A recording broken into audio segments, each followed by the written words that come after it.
बिस्मिल्लाहिर्रहमानिर्रहीम। आज का जो हमारा टॉपिक है जी वो इस चैप्टर्स का लास्ट टॉपिक है और ये है एक्सटर्नल डॉस कमांड्स के हवाले से। एक्सटर्नल डॉस कमांड्स जो है पहले हम लोग एक वीडियो बना चुके हैं जो डिफरेंस बताया गया था, जिसमें सिर्फ ये बताया था कि ये है इंटरनल और ये एक्सटर्नल डॉस कमांड्स हैं। अब हम एक्सटर्नल डॉस कमांड्स के बारे में कुछ उनकी ब्रीफ इंट्रोडक्शंस वगैरह भी देखेंगे और इस वीडियो के अंदर कोई प्रैक्टिकल आपको काम जो है वो नहीं बताया जाएगा, क्योंकि वो एक कमांड के ऊपर पूरा एक 15 से 20 मिनट का एक ड्यूरेशन चाहिए होता है, तो हम इतना ज़्यादा उसको फाइलों को जो है ये सारा जो काम है ना एक साथ एक वीडियो में नहीं कर पाते। इस वजह से यहाँ पे सिर्फ उनको जो है वो इंट्रोडक्शन दिया गया है, बताया गया है, और जो सिंटैक्स और प्रैक्टिकल है वो इंशाल्लाह हम किसी दिन और वीडियो बनाकर उस पर आपको शेयर करेंगे कि इनका प्रैक्टिकल जो यूज़ है वो क्या है या किस तरीके से इनको यूज़ करना है। लेकिन यहाँ पे पूरी कोशिश की गई है कि आपको ये बात समझ आ जाए और आप उसको अपने तौर पर कर भी सकते हैं। एक्सटर्नल डॉस कमांड्स होती हैं वो आपको पता है कि ऐसी कमांड्स होती हैं जो कि कमांड फाइल जो होती है डॉस की उसका वो पार्ट नहीं होता, और ये एक एक्सटर्नल एक फाइल क्रिएट की जाती है खुद से और उसको रिजाइड किया जाता है, सेव किया जाता है किसी भी सेकेंडरी स्टोरेज डिवाइस के ऊपर, और फिर बाद में उसको लोड किया जाता है। अगर आप उससे कोई काम लेना चाह रहे हो, कोई उसकी कमांड अगर आप यूज़ करना चाह रहे हैं तो फिर उसकी फाइल को आप लोड करेंगे रैम के अंदर। अगर वो लोड नहीं करेंगे तो उसका मतलब कि फिर वो उससे काम नहीं लेगी। और ये सारी की सारी जितनी भी फाइलें बनाई जाती हैं सारी की सारी एग्जीक्यूटेबल फाइल होती हैं, एक्जी फाइलें होती हैं। तो अब यहाँ पे आप देखें एट्रिब, तो एट्रिब स्टैंड फॉर एट्रीब्यूट्स। जो एट्रिब है ये एट्रीब्यूट्स के लिए स्टैंड है, and this command is used to set and remove the attributes for a file. अब जो एट्रीब्यूट्स होते हैं ना एक फाइल के एट्रीब्यूट्स क्या होते हैं, एक फाइल के एट्रीब्यूट्स हो सकते हैं कि जो फाइल है वो रीड ओनली है या रीड ओनली नहीं है, ये एक एट्रीब्यूट है फाइल का। इसी तरीके से एक फाइल जो है वो हिडन है या नहीं है, ठीक है, ये भी उसका एक एट्रीब्यूट है। इसी तरीके से एक फाइल जो है वो आर्काइव है या नहीं है, ये भी उसका एक एट्रीब्यूट है। तो ये इन एट्रीब्यूट को सेट करने या उन एट्रीब्यूट्स को फाइल से रिमूव करने का एक काम करती है, ये कमांड कहलाती है आपकी एट्रिब कमांड। यानी एट्रिब कमांड के जरिए से हम लोग क्या करते हैं कि जो भी आपकी एक फाइल होती है उसके अंदर हम इसकी इंफॉर्मेशन को स्टोर कर लेते हैं और फिर उसको हम लोड करके और उससे काम ये ले सकते हैं कि फाइल के साथ उसकी जो एट्रीब्यूट्स हैं उसको वो अप्लाई करें या उसको रिमूव करें। और जो एट्रिब्यूट्स हैं वो हैं क्या, वो मैंने आपको बता दिए कि ये एट्रिब्यूट्स होते हैं फाइल के साथ normally.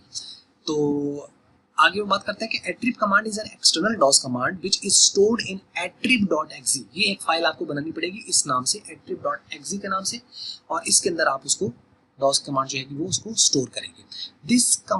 This file will be needed when attrib command is to be use. जब आपने उसको इस्तेमाल करना है तो फिर इस फाइल की आपको जरूरत पड़ेगी।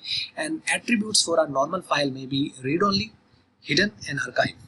अब रीड ओनली क्या होता है कि यानी आप उसको रीड ओनली कर देते हैं, उसका मतलब उसमें एडिटिंग नहीं की जा सकती, वो सिर्फ रीड की जा सकती है, उसमें एडिट आप नहीं कर सकते, राइट नहीं कर सकते आप उसके अंदर। उसके बाद अगर आप हिडन कर देते हैं फाइल को तो उसका क्या होगा कि वो शो नहीं होगी, और आर्काइव कर देंगे तो टेम्परेरीली आपके पास बैकअप में चली जाएगी।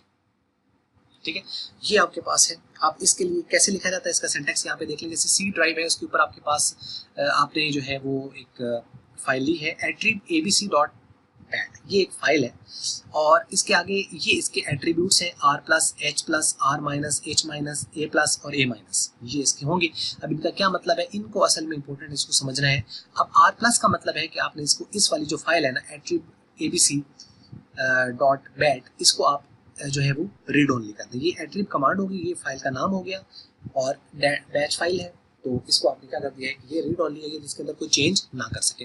This will make ABC batch file read only, ये उसको रीड ओनली कर देगी। प्लस इसी तरीके से अगर आप इसी को नीचे देखें तो सी ड्राइव के ऊपर आपके पास जो है वो एट्रिब कमांड आपने यूज की abc.batch और r माइनस कर दिया है। जब माइनस का साइन लगाएंगे तो ये उसको रीड ओनली के स्टेटस से रिमूव कर दिया जाएगा। This will remove the read only status of the file abc, यानी अगर माइनस करेंगे तो उसको रिमूव कर देगा, प्लस करेंगे तो उसके साथ ऐड कर देगा। इस तरीके से आपके पास एट्रिब abc.bat और h प्लस है तो h प्लस अगर हम करेंगे तो फाइल को हाइड कर देगा, और अगर हम इसको h माइनस करेंगे तो फाइल दोबारा से अनहाइड हो जाएगी। और उसके बाद एट्रिब abc.bat है और उसके साथ a प्लस है तो this will make abc file and archive, ये उसको आर्काइव कर देगा, और अगर a माइनस कर देंगे तो उसको नॉन आर्काइव कर देगा। ठीक है, तो ये थी एट्रिब कमांड। उसके बाद अगर आप नेक्स्ट कमांड पर देखें वो है चेक डिस्क कमांड और स्कैन डिस्क कमांड। तो अब हम इन दोनों को देख लेते हैं कि ये क्या है। ले जी, चेक डिस्क स्टैंड फॉर यानी CHKDSK stand for check disk. Check disk is an external command that is used to show the status of the disk। जो डिस्क है, डिस्क से मुराद आपकी हार्ड डिस्क या कोई भी सेकेंडरी स्टोरेज डिवाइस हो सकती है, उसका स्टेटस ये चेक करेगी। It reports about the disk volume, disk का वॉल्यूम बताएगी यानी उसका नाम, एंड डिस्क सीरियल नंबर, उसका सीरियल नंबर बताएगी, टोटल डिस्क की स्पेस बताएगी, अवेलेबल स्पेस बताएगी, और जो स्पेस टेकन है वो बताएगी by hidden files, hidden file ने जो स्पेस वगैरह ली हुई है वो भी आपको बताएगी। तो चेक डिस्क जो है वो रिक्वायर्स द चेक डिस्क यानी chkdsk.exe file for its execution. अगर आप इसको एग्जीक्यूट करना चाहते हैं तो आपको फिर ये फाइल जो है वो इसके लिए बनानी पड़ेगी। उसके बाद है स्कैन डिस्क, बिल्कुल इसी तरह है लेकिन ज़्यादा पावरफुल है, ये उसको रिपेयरिंग वगैरह का भी काम करती है। तो scan disk command is an external DOS command that is used to repair and check the disk error. अगर डिस्क के ऊपर कोई एरर है उसको बताएगी और उसको रिपेयर भी करेगी। It is more powerful than check disk command and scandisk.exe file is required for the working of the scandisk command. अगर आप इसको काम करना चाहते हैं तो इसके लिए फिर इस कमांड का होना, इस फाइल का होना जरूरी है। और उसके बाद हैं जी आखिरी कुछ कमांड्स हैं, उनको हम देख लेते हैं। तो tree command is an external DOS command that is used to display the directory and the sub directory in the form of the tree structure. यानी ट्री स्ट्रक्चर क्या होता है कि फोल्डर के अंदर फोल्डर, उसके अंदर फिर एक फोल्डर यानी डायरेक्टरी, फिर सब डायरेक्टरी के अंदर एक और सब डायरेक्टरी। तो ये उसको शो करेगा। ट्री जो है ये जस्ट शो करता है, यानी आपने एक ड्राइव के ऊपर अगर आपने ट्री कमांड यूज की है एक पर्टिकुलर लोकेशन के ऊपर तो ये आपको बता देगा कि ये जो आपके पास फोल्डर है इसके अंदर कितने फोल्डर है, उसके अंदर कितने फोल्डर है। ये एक ट्री स्ट्रक्चर के अंदर आपको बता देगा कि मेन फोल्डर ये है, मेन डायरेक्टरी है, उसके अंदर ये सब डायरेक्टरी है और ये उसकी सब डायरेक्टरी है। तो this command, tree command is an external DOS command that is used to display the directory and the subdirectory in the form of tree structure. This command require tree.exe file for its execution. उसके बाद है del tree। del का मतलब था delete कर देना, tree का मतलब है यानी उसके अंदर फोल्डर के अंदर भी कोई फोल्डर है तो उसको अगर आप डिलीट करना चाहते हो तो उसके लिए इसको del tree कमांड को आप यूज करेंगे और ये भी एक्सटर्नल है। del tree command is an external DOS command that is used to delete the directories and the subdirectories. This command require the del tree.exe file for its execution. तो जो del command होती है वो सिर्फ file को delete करती है, और जो rm है रिमूव डायरेक्टरी वो सिर्फ एक डायरेक्टरी को रिमूव करते हैं लेकिन वो खाली होनी चाहिए, उसके अंदर सब डायरेक्टरी ना हो।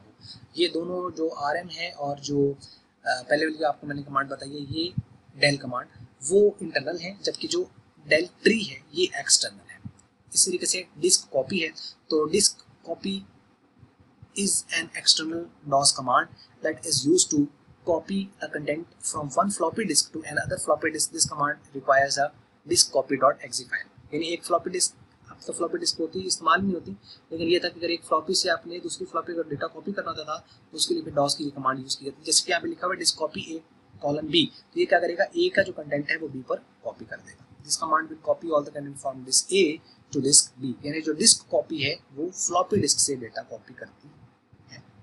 और उसके बाद आ जाते हैं जी हमारी लास्ट की थ्री कमांड है xcopy is an external DOS command that is used to copy the files and directories from one location to another location. Xcopy is a particularly useful when copying file from CD-ROM to the hard drive, and it will automatically remove the read-only attributes. ये read-only अगर उसका attributes होगा तो उसको वो remove कर देती है। Xcopy is faster than copy command for copying the multiple files. Copy command एक फाइल कॉपी करेगी और ये मल्टीपल कॉपी कर सकती है। This command require xcopy.exe file for its execution. Format is an external DOS command that is used to create the new tracks and the sectors on the disk. Format की मदद से आप new sectors और tracks वगैरह जो है वो एक ड्राइव के ऊपर बना सकते हैं, and this command require format.exe file for its execution. और लास्ट कमांड है जी आपके पास सिस्टम कमांड जो sys है। sys जो is an external DOS command that is used to copy system files to any other disk. System की जो files होती हैं वो आप आगे इसके अंदर बताई गई हैं। तो अगर आप उसको कॉपी करना चाहते हैं, सिस्टम की जो फाइल्स हैं अगर उसको कॉपी करके किसी और लोकेशन पर लेके जाना है तो दूसरे डिस्क पर ले जाना चाहते हैं, उसके लिए फिर सिस्टम कमांड sys कमांड हम यूज करते हैं। This disk having system files called bootable disk. The disk having system files, ऐसी डिस्क जिसके ऊपर आपके पास जो है वो सिस्टम फाइल्स होती हैं उसे बूटेबल डिस्क कहा जाता है। There are 3 files of the DOS on its bootable disk. Bootable disk के ऊपर 3 फाइलें होती हैं, वो कौन कौन सी हैं? These files are command.com, IO dot system यानी SYS और MS-DOS.SYS, ये 3 आपके पास सिस्टम की कमांड्स होती हैं, ये असल में सारी इसको कंट्रोल कर रही होती हैं। तो this command require SYS.exe file for its execution.